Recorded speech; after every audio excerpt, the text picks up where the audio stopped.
Ford O'Connell is going to join us by satellite. Here on set is Jehmu Greene. She's a former president of Women's Media Center and a Fox News Channel contributor. Good to have you here this morning. And Ford, happy to be here during the Harris Hour. Oh, well, you're sweet. How's that? Chairman of Civic Forum PAC and co-founder of Project Virginia at Ford O'Connell, because we've been tweeting like fools already. We did include you in our tweet line, by the way.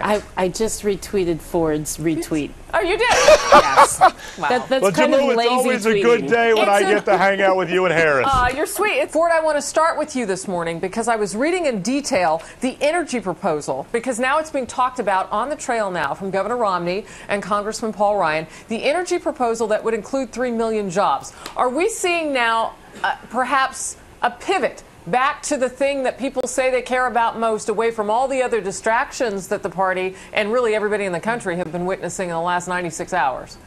We are, and this is going to be very important, and particularly as we walk into the convention with a potential 5-point bounce. The deal here is that energy, security is important for American energy independence, but really what we're talking about is a couple of battleground states, Virginia, North Carolina, Florida, and Ohio. And really, Mitt Romney has to win Virginia, Ohio, and Florida to win the presidency. In talking about energy and the role it plays in the economy and how the Obama policies are hurting America's ability to achieve energy independence is a smart move. I want to put up a real clear politics map if we can. It's an average by state, and this was as of this morning, so this is fresh, right off the presses. Look at this. Look at how close this race is. Jehmu, did you ever, because I know that going into this, it was the Obama for America re-election campaign, did you ever think it would be this tight? Yeah, I did. I'm actually not surprised how close the race is. I think especially when you saw the momentum that conservatives had going into the 2010 midterm elections, and the anyone but Obama fever that has been running through the Republican base for several years. Of course, they were kind of caught sleeping on their heels in 2008 and didn't get as engaged. Ford, I don't want to go down the Akin road for too long because from what I'm seeing, at least, people really still want to talk about the economy. When you look at what people are being surveyed today, I don't believe his name even comes up unless you insert it into a survey. So a real quick thought about where you think we're going down that road with Akin, and then let's pivot. Well, Akin's comments were ludicrous. It's a complete distraction, and Jehmu's party really is not that concerned with women's reproductive rights. They're concerned with fixing sort of Akin's boneheaded blunder to Mitt Romney and to Republicans, vying for control of the Senate. What Mitt Romney needs to do is really talk about the future. Americans are tired of blame. He needs to talk about the future and what he's going to do in terms of the economy and putting people back to work. And if he does that, he's going to be the next president of the United States. But if he gets caught up in these sort of traps and these rabbit holes, as a result of the Akin blunder that was just ridiculous, and falls into what the DNC and what Jehmu want him to do, he's going to lose. So he's got to really be with laser-like focus on the economy and the future in the next 4 years, because Americans are sick and tired of the blame. They want to know how we're going to get back to work, and that's what Mitt Romney needs to focus on. He put himself in this trap because he picked someone, Paul Ryan, who has a very extreme voting record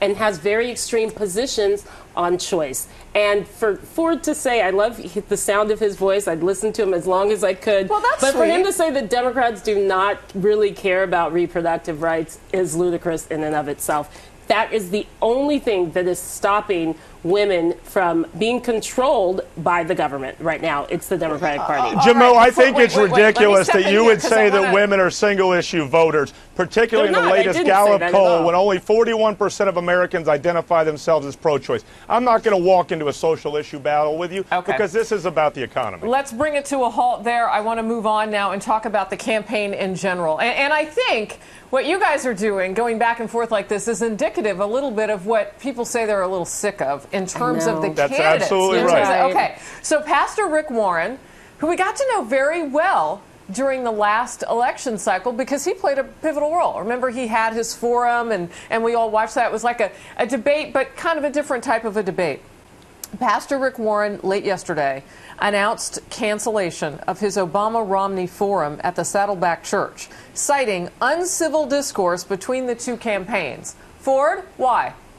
Because Rick Warren knows what everybody else in America knows. We're concerned about the economy. We don't need a back-and-forth negative campaign where Obama blames Bush, Romney blames Obama. What all Americans want to do is, what are you going to do going forward? And if these two guys get in a room right now, the way the campaign's working, nothing's going to get accomplished. What they need to do is get out there and press the course for why you should vote for them. Right now, people like to say we're in a base election. We're really in a blocking election because all I hear from both candidates is, the other guy's worse than I am, and that's why you should vote for me. And Rick Warren recognizes it, and this is a recipe for disaster. You know, it's interesting. I tweeted that out last night. People tweeted back their disappointment.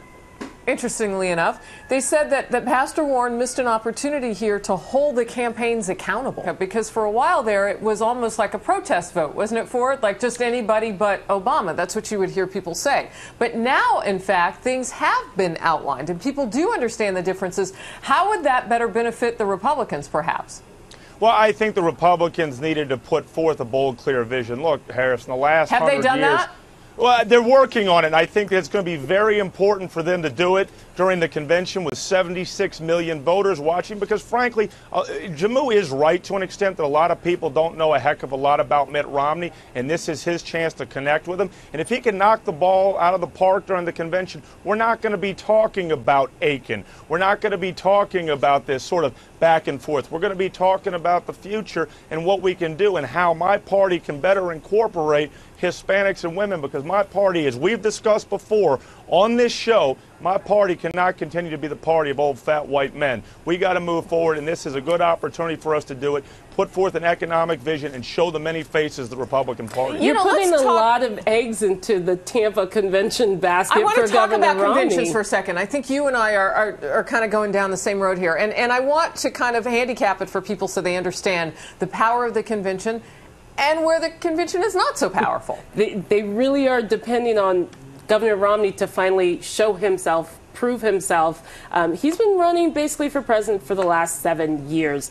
Now, waiting for these 3 days to finally have that message coalesce about who he is and what his vision is, that's a bit scary. If I was working on the campaign, I'd be like, it's not all going to happen through a convention. I mean, Jehmu, I always love it when you tell me about Republicans. You know, the Republicans in the modern era basically have forced everybody through the ringer twice. So the fact that Mitt Romney's running for the second time for the Republican nomination, has now earned it, is nothing new. It took Reagan 3 times, okay? But again, the average bounce from a Republican convention over the last several has been 5. In fact, in 2008, Jehmu, we got a 6-point bounce. So look, how'd that work out for you, darling? Hey, but you want to know what? We were going to lose anyway once Wall Street crashed. Frankly, Jehmu, you could have been the Democratic nominee and won, and we could have had Ronald Reagan and Bill Clinton on the same side of the ticket. So let's not kid ourselves. I know you like to throw things out there and throw 7 kinds of smoke at me. But I'm just telling you right now, we have a chance to win. Jehmu, I want to bring up one thing, though, with regard to the convention. Because, Ford, you said, you know, with the 76 million people are going to watch, do you realize that some major networks are not going to cover the first night of the convention? I know. They're only going to cover an hour of it in prime time, which is really hurts my party, and we're really not happy about that because that has not been past precedent. I want to move on, though, to an area that we're not seeing so much about from Democrats. And I'm wondering if it's a missed opportunity maybe for Republicans, or maybe Ford, they're talking about it already and we just haven't heard it so much as loud maybe as they're going to continue to get. Hope and change. What happened to Hope and Change?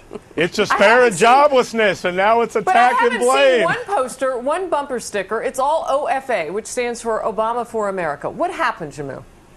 It's a different race. It's 4 years later. The unemployment's over 8%, Jehmu. Because it's a different race. Everything in yellow is a toss-up. If I didn't say that before, I want to make it clear. Everything in 126, that's a lot. Now, that's very different from people, likely voters out there, just citizens like the 3 of us, who say that they will vote on Election Day but just haven't made up their minds. There's actually a sizable amount. Ford, talk to me about what this could mean.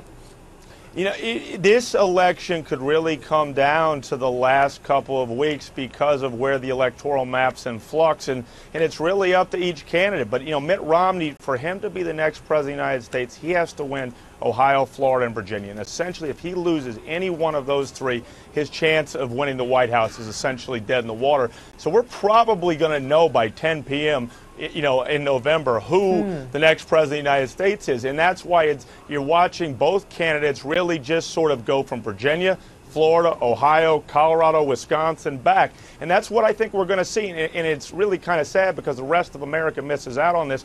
But it's those swing state voters right now are so important. And the candidate who really talks about the future first and does it in a cogent way is probably going to be the candidate that wins this race. You know what is interesting? Mr. Obama was in New York last night, and he was talking. He made some jokes, as he always does during his speech. But one of the things he kept saying was how close the race is and how fierce the competition is, and so on and so forth. But this is on the heels of Congressman Ryan having been named to the ticket, right? They didn't get a bounce. So what happened? No, they did get a bounce. They did get a bounce. Jehmu, we're winning in Wisconsin. Come on. But what happened to the Democrat prediction that Ryan's going to sink them? They name Ryan as their VP pick. They're going to. What happened? I think the more that these small number of voters in this small set of states get to know Romney, and now especially Ryan, and how he wants to completely disassemble Medicare and put it in the hands of insurance companies and take away benefits from seniors, that, in a sense, they threw in the towel for Florida. Now, with this response, and I'm going to go back to Akin for a second here, but they already know that they have a significant problem with Latino voters, which also makes it difficult for them to win Florida. Now, with this women's vote, it is becoming increasingly hard for the numbers to line up for Governor Romney. I want to give Florida a chance to come back. Jehmu is touting this fictitious war on women because they know that if they don't really boost turnout with respect to single women and Hispanics, they're going to lose this election. Obama has a 20-point lead Jehmu, with let women. him talk, please. Go ahead. Please. Yeah, and the bottom line is working class voters and seniors have soured on the Obama administration. They're down by double digits with those voters. And essentially, this is really close. And that's why we're seeing this sort of Akin thing. And the idea that women are single-issue voters when they're the largest demographic is absolutely ludicrous. I do think that the question about whether or not Romney can really cut into that lead with respect to women and Hispanics is going to come to whether or not he can change the way he communicates with them.